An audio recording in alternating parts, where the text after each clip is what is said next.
Welcome to Talk About Topeka. I'm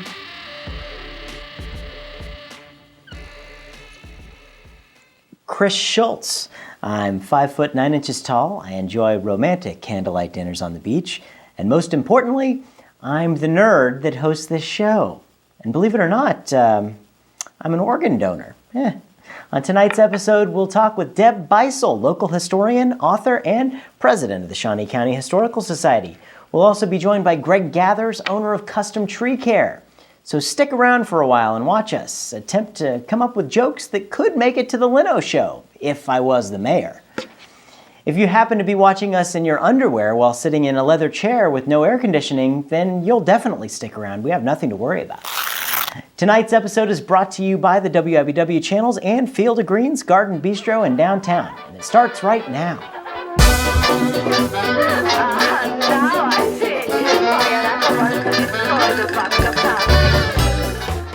We all know that Topeka is no stranger to the national spotlight. In 2010, Kiplinger named us in the top 10 cities for future growth. That was the same year we changed our name to Google, and amazingly, they reciprocated on that April Fool's Day. Topeka is the birthplace of actress Annette Bening, and we invented Post-it notes, or something like that. We're often highlighted due to our colorful local protesters, and in 2012, the Gallup Healthways Wellbeing Index ranked us at the 8th most obese city in the U.S., which is disappointing, because we're all winners, and we deserve to be number one. Next year, Gallup Healthways Wellbeing Index, next year. Much like watching the morons on reality TV, we'll attempt to make us all feel better in comparison with a brand new segment called Thank Goodness It Wasn't Topeka. According to KMGH Channel 7 News in Denver, Colorado, an Aurora Elementary School student has been suspended for 3 days after quoting this line from an LMFAO song, quote, "I'm sexy and I know it." Forms from the school indicate that the first grader was suspended for sexual harassment, which the school district's discipline code says has, quote, negative effects on the learning or work of others. 6-year-old Devonte Meadows said he and the girl were standing in the lunch line when he used the song lyric. District spokeswoman Paula Hahn sent this response, quote, "Aurora Public Schools is committed to providing equitable learning for all students. We have policies and protocol in place to prevent any disruption to the learning environment." Sexual harassment? Really? The school district is setting this kid up for a fun-filled career as an ice cream truck driver. First off, it should be obvious that kids are going to repeat a song if it's been playing on every radio station every 10 minutes for the last 6 months. Second, there are way worse lyrics on pop radio right now. At least this one expresses self-confidence. He could have been singing, "They Tried to Make Me Go to Rehab," or worse, anything by Rick Astley. Third, this is much better spoken between 6-year-olds than coming to him from his 50-year-old teacher. Or worse yet, a preacher. "What are you doing here? Why don't you take a seat?" I can relate with this kid. When I was in elementary school, I got into trouble for saying, "Dude looks like a lady." So here's to you, kid. I'm saying loudly and proudly, I'm sexy and I know it. Thank goodness it wasn't Topeka. Stick around, our Topeka Tycoon segment is up next. You had a plenty money to get me some money, had a money to get me some money. So folks, when a big storm comes through, it totally ravages your yard and makes those trees not looking so hot. Who are you going to call? Well, call this guy. Greg Gathers here with Custom Tree Care. Greg, thanks for joining us. Thanks. Glad to be here, Chris. Yeah. Okay, so what does Custom Tree Care do? Well, the bulk of what we do is tree trimming or pruning and removal, mainly in the Topeka and Lawrence area. All right. So you're in Topeka and Lawrence. What do you guys, when storms come through and they ravage the area, like how busy do you guys get? Very busy. It can be pretty hectic after a storm because you've got basically the whole community calling, wanting you to be there right away. And we have a lot of resources, but it's pretty taxing. People don't usually like to wait in times of like disasters or anything like that. No, yeah. After a storm, you could have trees on your house, power lines, cars, sidewalks blocking your driveway. I mean, we've seen it all. And you guys do other areas, like when there are disasters, do you get to go to other locations? How does that all work? Right. One of the things we've done since 2005 after Hurricane Katrina is natural disaster recovery. We've worked after hurricanes, ice storms, floods, tornadoes. We've actually worked in 22 different states since 2005. That's quite a spread. Yeah, So yeah, keeps absolutely. it interesting. That's cool. What got you into the tree business? I actually had a firewood sales business in high school and Cool. just kind of had a lot of chainsaw experience, tree cutting, and just actually really enjoyed it and kind of took it from there. That's cool. How long have you guys been doing This is our tree work? 13th year. 13 years. Wow, that's congratulations. Thank you. You know, the statistics with small businesses are not really in the favor of small businesses, so that's It's pretty not darn always cool. easy. What's some interesting situations you found yourself in the tree trimming business? Well, no two jobs are the same, no two trees are the same. That's the truth. They're, in different locations in people's yards. Trees kind of have an emotional tie to a lot of people, so we're not always the biggest fans when it comes to cutting down a tree, but they can be a liability. People have to understand it's a living thing. They need routine care and maintenance just like anything else. And, they do have a lifespan, and when it becomes hazardous, a lot of times it's time gotta to go. Yeah, yeah. People ever get really attached to their trees? Yeah, we've had actually homeowners come out and hug their tree and actually physically cry when because we had to cut the tree down. it's like a part of the family. Eh? That's very true. Yeah, it seems crazy, but that's one of those things. You never know. Yep. You never know. That's cool. What else? What else has been going on here with your business? And I know you guys are involved with the community a lot. What are you guys working on with that? Right now, all our crews are here in the Topeka and Lawrence area. We're just really busy this time of year, springtime. We've had a few minor wind events, where we got called out and had some storm damage, but mainly just normal routine maintenance on residential trees. You get to see a lot of Topeka because you're all over the place, and in the area. What are some of your favorite parts of Topeka? The kind with trees, obviously. Obviously, yes. Yep. What about like tourist things to do? Like if our friends were coming into town, where would you tell them to go in Topeka? I would say just anything outdoors, especially this time of year. Gage Park. I mean, just look at all the work in the Rose Garden and Right. all the different things, the landscaping that goes on with all of that. That's some really amazing things in Topeka. But you guys keep it all looking real good, and that's the most important part, right? We try. So the next time you are finding yourself with problems with your trees, you definitely need to give Custom Tree Care a call. But Greg, I can't let you go until we do our notorious lightning round here. It's got my cards here, right here. What could be on them, right? We're going to put 60 seconds on the clock, and you just give me the first thing that pops to your mind when I ask you the questions, all right? Okay. Ready to go? Sure. All right, and go. What's your favorite tourist attraction in Topeka? Just ask you that, I guess. Probably say Gage Park. I mean, it's the biggest park in the city and has a lot to offer. You've got the zoo right there. Very cool, very cool. What's your favorite TV show when you were a kid? Gosh, I don't know. I didn't watch a whole lot of TV. You're Really. probably outside doing all tree the time. things. That's right. What's your favorite kind of food? Steak, definitely. All right. What's your favorite musical group? Probably just anything country. Very good, all right. Regular or decaf? Regular. Of course. If you would have said decaf, I would have had to kick you out of here right now. That's a no-brainer. Who's your favorite celebrity? Donald Trump. All right. And let's see, what's your favorite color? Probably green.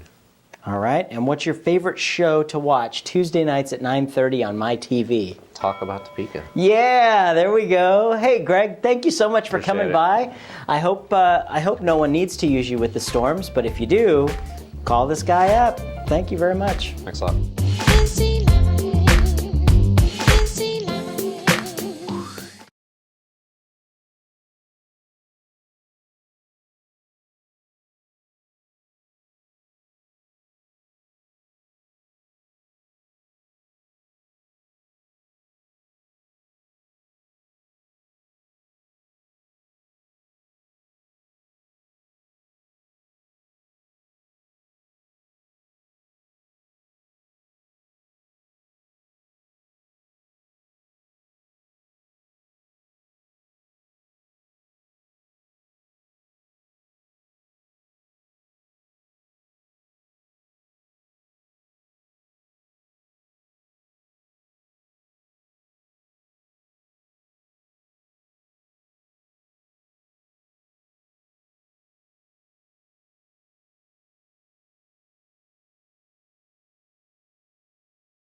Fake meteorologist Chris Schultz here with your weekend fun forecast.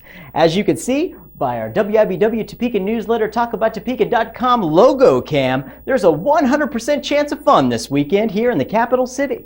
The Arab Shriners are hosting the 4th annual Red, White, and Blue Barbecue Contest on Friday and Saturday in the Expo Center parking lot. The event is sponsored by the Kansas City Barbecue Society, and it's sure to be a blast for barbecue fans of all ages. For more info, go to arabshriners.org. This weekend, the zombies are taking over downtown Topeka. And no, I don't just mean the way that anyone feels after spending a day listening to the politicians in the Capitol building. We're talking about a weekend full of horror and fun. Bring on the scary movies. The annual Slash and Bash Movie Festival will be happening Friday evening and all day Saturday at the Break Room in downtown Topeka. And be sure to come down Saturday night when they close off Kansas Avenue and you can watch scary movies under the stars. Oh, and guess what? It's all totally free. Check it out at slashandbash.com. For the younger ones, there's still plenty of outdoor fun at the Expo Center for the Evans United Carnival. Tons of rides, games, and prizes await you and your kids. They'll be in town from May 24th to June 3rd, and it's sure to be a great time. Go to ksexpo.com for more info. Before you bring the kids to the carnival, bring them out to Old Prairie Town on Saturday for the Kids Stampede featuring Kyler Carpenter and friends.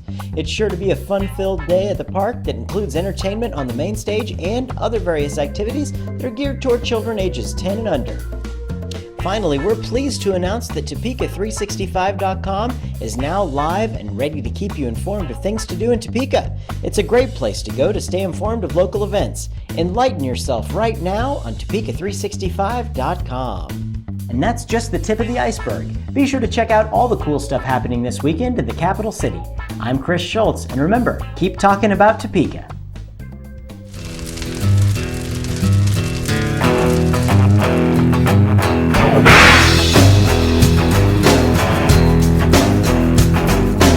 Welcome to Talk About Topeka. Joining me is Deb Bisel, author and president of the Shawnee County Historical Society. Deb, thanks for joining us. Great to be here. What nice digs you have. Thank you very, very much. Yeah, you're something. I'm so impressed. So, Deb, you have been around Topeka for a long time. By way of how'd you get here? You know, I came to Topeka about 20 years ago, and I was a non-traditional student at Washburn. Real non-traditional. It was like 20 years after I graduated from high school. But I was a journalist in high school in Stewart, Virginia. Okay. I grew up right on the Virginia-North Carolina line in the Blue Ridge Mountains. Okay. And by the time I graduated high school, I had 3 years of reporting experience. So I was really valuable. I didn't have a degree, but I could do the work, so people didn't have to pay me scale. So I kept getting jobs, and I was news director at a radio station back home. I DJ'd. I was a court reporter, editor of a weekly paper in Winston-Salem, North Carolina. Oh, wow. So I'd done a lot of media jobs. I had my own magazine for a while, my sister and I did. It was called A Comin' and a Goin'. Oh, cool. And it was about music and Appalachian culture and just people, and it was a lot of fun. I had no idea how to make money, but it was a lot of fun. And I wanted to finish my degree, and I wanted to live somewhere else. My mom had died, I was divorced, and you know, I just wanted to be somewhere else for a while. And my high school journalism teacher, her sister-in-law taught at Washburn, so I'd heard a little bit about Washburn and Topeka, and I thought, you know, that's a good place to go because I don't like a big city to live in. And I thought this is manageable size. But I didn't expect to stay. And I got here, I loved Washburn. Loved Washburn. Wonderful professors, a wonderful atmosphere. I felt like the people cared for me. Absolutely. I can't say, I just cannot say enough good about Washburn. I love myself. I dare to think where I'd be if I tried to go to another school because it was such a great school. Well, at the same time, my older daughter was going to KU for part of that time.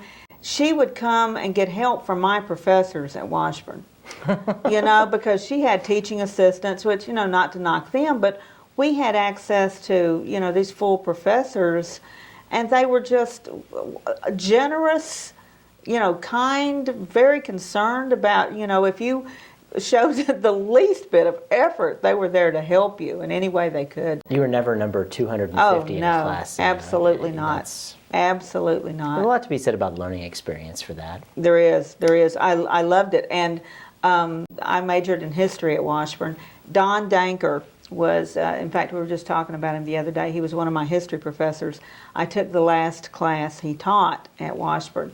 And he by then he couldn't think of my name. So we were talking about Lewis and Clark in class one day, and I mentioned that I had been to Monticello. So he would always call me that girl who'd been to Monticello, and that's how he remembered me. And so by the time, I had a career in history, he skipped poker night to come hear me speak the last week of his life. Wow. And that was one of the nicest compliments I have ever had. It's pretty hard to top, actually. Yeah, it is. That's one of those tearjerker kind It of really moments. is. It really is. Yeah, Wow. skipped poker night to hear me. Well, you have done a lot ever since then. I mean, I sure have. You've written some books. This one is your newest book. Yep. The Civil War in Kansas. What inspired this? It needed to be written. I felt like somebody needed to say it. I wish it were twice as long.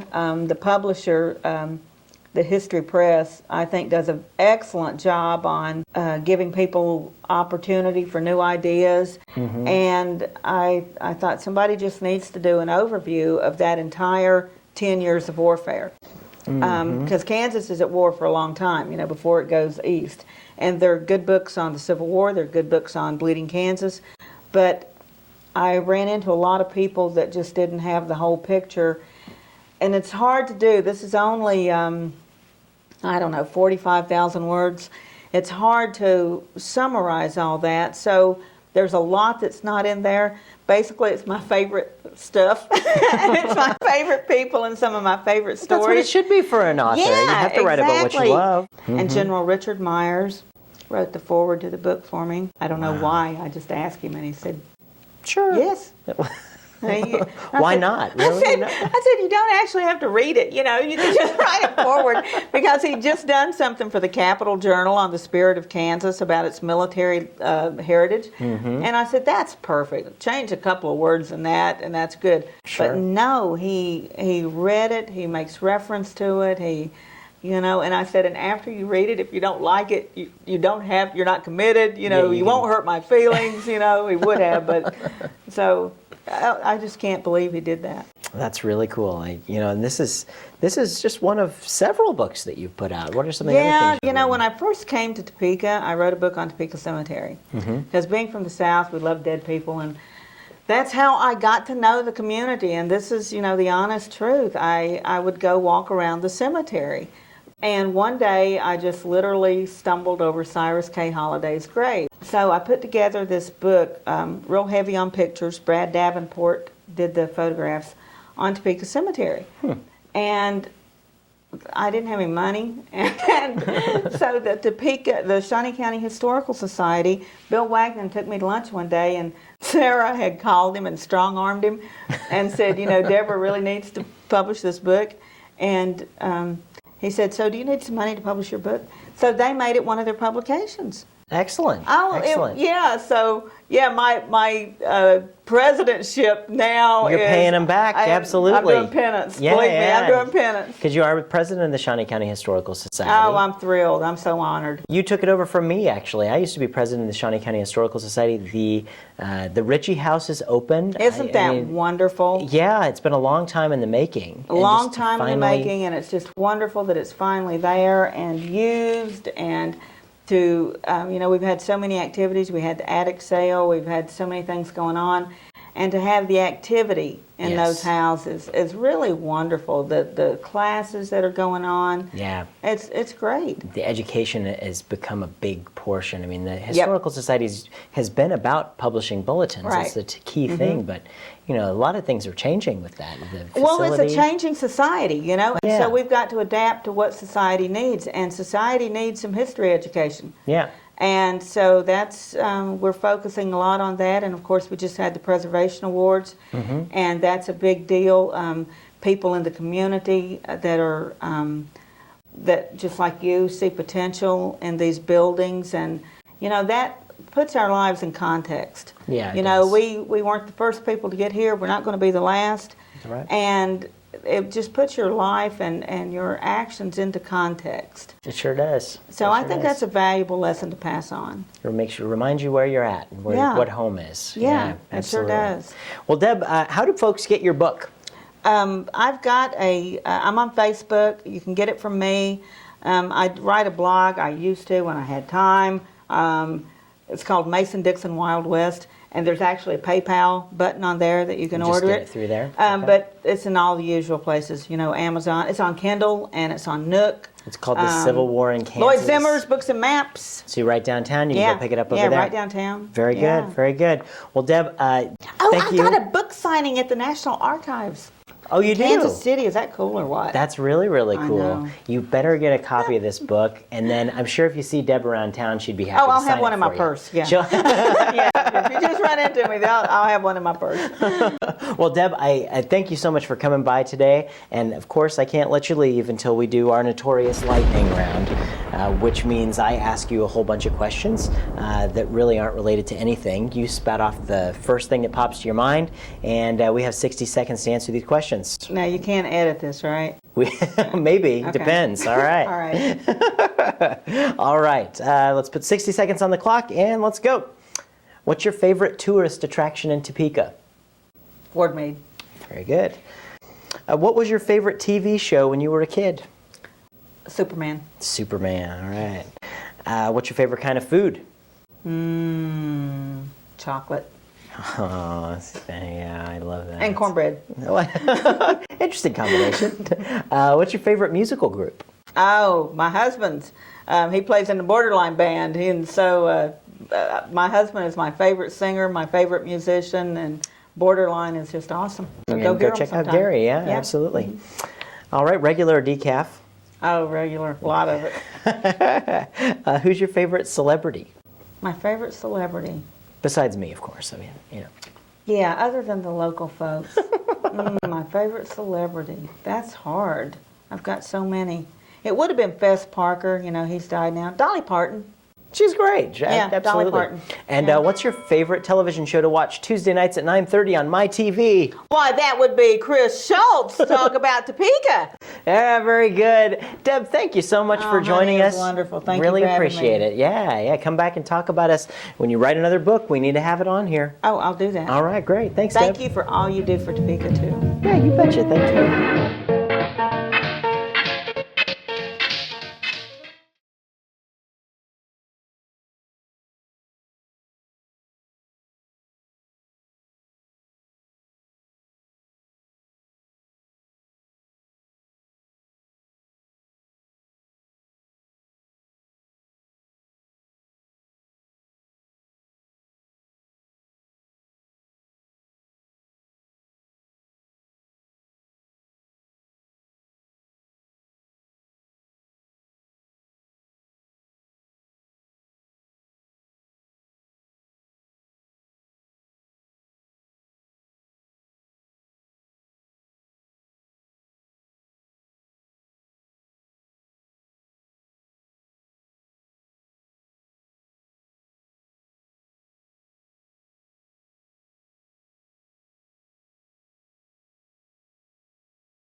big thanks to Greg Gathers of Custom Tree Care and Deb Bisel of the Shawnee County Historical Society. This episode was sponsored by the WIBW channels and Field of Green's Garden Bistro in downtown. We're glad to have gotten so many people talking about Topeka. If you'd like to join the conversation, make your own video on YouTube less than a minute long and send it to us on our website at talkabouttopeka.com. If it's less painful than surveying your house for damage after a storm, we might just put it on our show. For a complete listing of events in the capital city, sign up for the Topeka newsletter on our website. Good night to all of our viewers. I'm sexy and I know it. And I'm also Chris Schultz. Did I mention I'm a Libra?